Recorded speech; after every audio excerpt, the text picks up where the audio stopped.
屏东东港的安泰病院注唔到疫苗的事件，因为第一线人员的说法，甲这个第二剂要注莫德纳的老长辈，共注做 AZ， 总共有88个人注唔到射。也就是讲，这88个乡亲是透南来注射，第一剂是注莫德纳，第二剂是注到 AZ。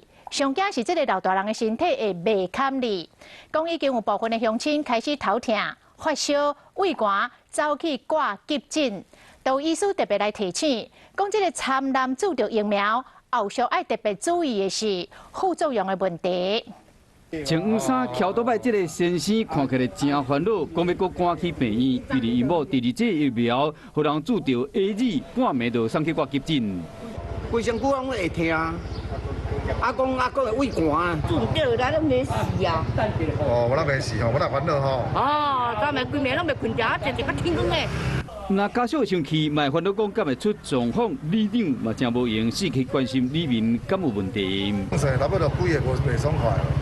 这咯，进头一半，以前他15岁啊。屏东东港镇情绪长的注射站，因为安泰病院的疏失，估计有88位第二剂爱注莫德纳的老大人注到 AZ。县政府表示讲，已经有8民众出现头壳会戆、发烧、规身躯痛痛等等的症头，去挂急诊。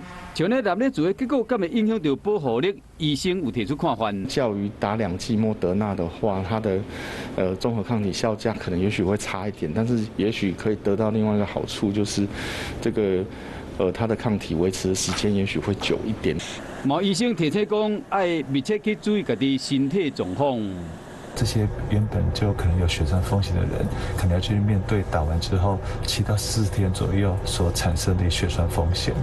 因为安泰病院的疏失，或者一人去注到无共款的疫苗，县政府嘛要求院方3天内要完成行政检讨报告加处分。